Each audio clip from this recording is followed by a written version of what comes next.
Okay, well, good morning. What I wanted to do was to talk through the new concept, relatively new concept for INCOSE of value streams, quite different than the last talk. This is really about how INCOSE elevates the value that it brings to its stakeholders. INCOSE's been a very successful organization.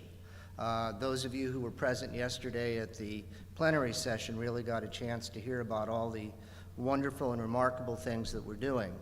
Yet I think we all have a sense, certainly the board of directors do, that there's much more that we could deliver, much more impact we could have, and that if we change somewhat, not hugely, but if we tune the organization, if we tune how we go about some of our product development and delivery, how we deal with events, a variety of things of that ilk, we can do much more and have a higher impact. And we want to make sure that that actually happens over the next period of time. So making changes in your business model, in your culture, are not usually done immediately. It takes some time. We've been talking about this for a bit, and we've started to make steps towards it, but it is a journey. It is absolutely a journey. So first of all, what do we mean by value streams? It's our terminology because our focus is on the value we deliver.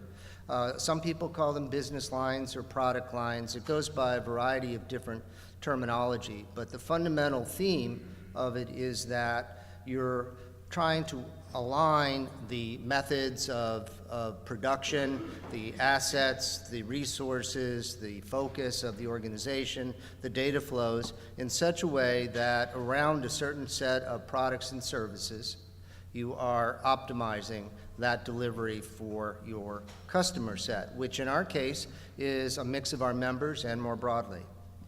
We have identified 5 value streams as our starting point. These may change over time.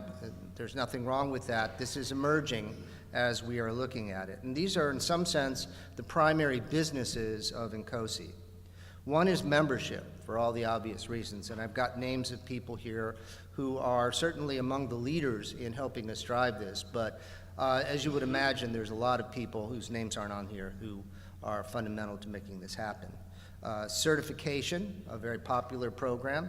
Couple thousand, almost 3,000, I think, certified systems engineering professionals. Events, such as the one we are at right now. Our publications, which are very important, of course, that we produce. And professional development, which is relatively new in organizing that way. So we've always done things to help encourage growing competency. In fact, most of the things that we do in some way help professional development, but the question then becomes, what do we do in a more substantive, focused, systematic way to drive growth of competency? So a year ago, the board said, let's experiment with this and let's try it out.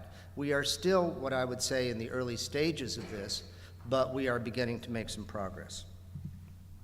So why are we pursuing these? I talked about it a bit more generically, but I think it would be fair to say that if you look at some of the systemic challenges we have, we think value streams are a way to at least tackle it. May not solve all the issues, but it certainly, we hope, will improve it. So one is we're slow to get products out the door.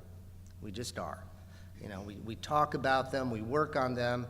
In some cases, working groups have very interesting things, chapters have very interesting things, but they don't pop out in a way in which they can have widespread utility.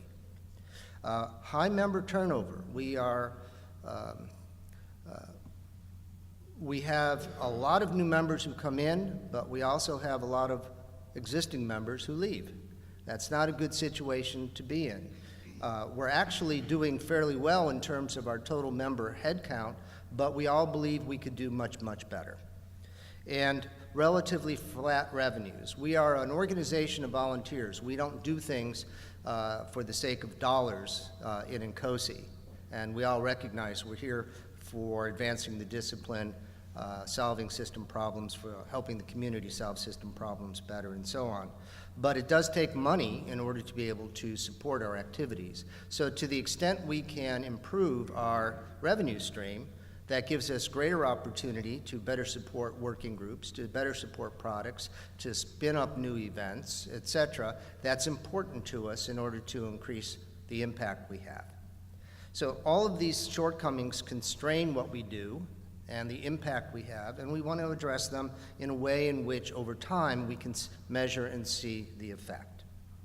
Some of this requires some change in culture and business model, but not radical. The idea is not to turn INCOSE upside down, but to fine-tune the organization so that it, in effect, is able to do things more effectively and more focused around addressing at least these three general problems.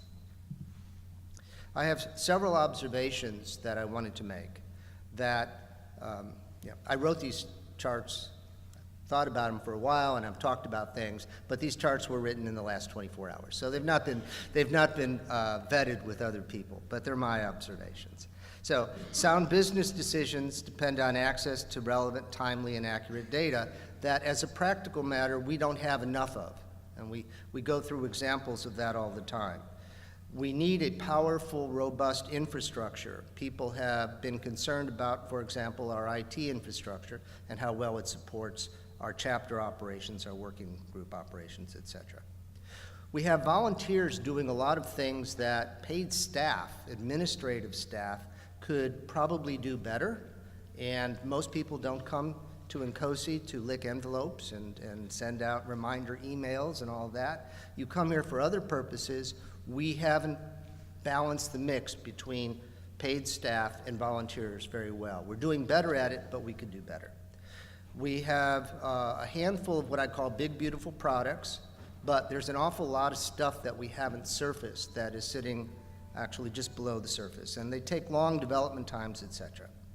Our chapters are the engines of innovation and experimentation in INCOSE. We have a very rich, robust chapter model, and as a result, there is an enormous amount of products and services, intellectual property, that could be much more broadly, in some sense, harvested and shared, and we don't do that very systematically. We do some of that. We absolutely do. I don't want to, in some way, say we don't do any of that, but there's a lot more that we don't. There's not quite a sense of urgency to getting things done. We are a volunteer organization. That makes it harder to do things with urgency as a practical matter, but we could probably do better. And in terms of raising revenue, which will allow us to do more activities, we're not very effective at monetizing our IP. So those are several observations. So given all that, how do we pursue value streams? Well, we're going to respond to the observations that we just talked about in a variety of ways. So one is clear vision of what we want for each value stream. We talked about the 5 over the next several years, and what constitutes success from both a technical and a business sense. Mostly we have concentrated historically on a technical, what we want to do technically, absolutely critical, but we also want to complement that with the business side of things. Develop the necessary plans to realize them, use agile development approaches to regularly deliver value, measure effect, experiment, and adjust as needed. So move to have much more incremental delivery of value rather than sort of the big bang approach, which a lot of our stuff has been. And in order to really understand the financial and the business side, make sure that we're properly accounting for costs and revenue, which historically hasn't been that important to the organization, and therefore we haven't aligned our bookkeeping to support, but we can fix that. So what I have here are several possible steps forward that can be taken in order to support value streams in doing this. So one is growing our professional staff. We don't have unlimited money, obviously, and so we have to be very careful about that, but the board is willing to make additional investments in growing the professional staff to relieve some of the volunteers from doing what I will call administrative and infrastructure activities, and let us focus more on the things that we can uniquely do as system engineer volunteers. Govern our IT more responsively.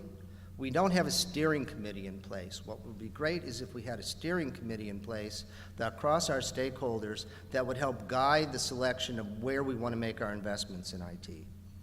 Our INCOSE store is relatively modest in terms of what's in it. And part of that, I think, is to begin to rethink that more as a platform in which we really can put much more content in that comes from chapters, working groups, et cetera, in a much easier way with proper incentive structure so that people want to do that. So we have tons of IP sitting in chapters, sitting in working groups.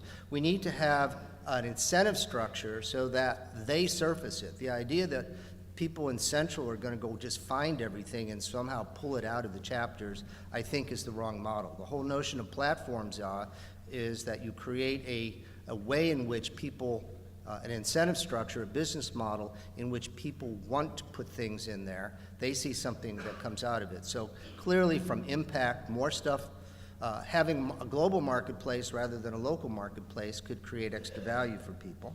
And then you have the issue of, well, how do you qualify things? So you might have an INCOSE stamp with a very rigorous review by Tech Ops, for example, maybe a chapter stamp where the chapter believes it's certified, et cetera.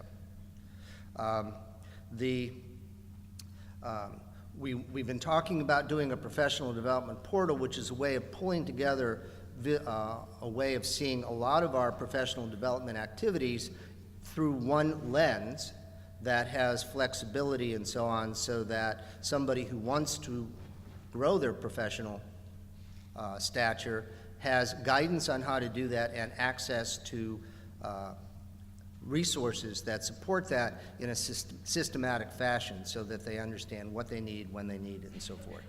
Improve our website.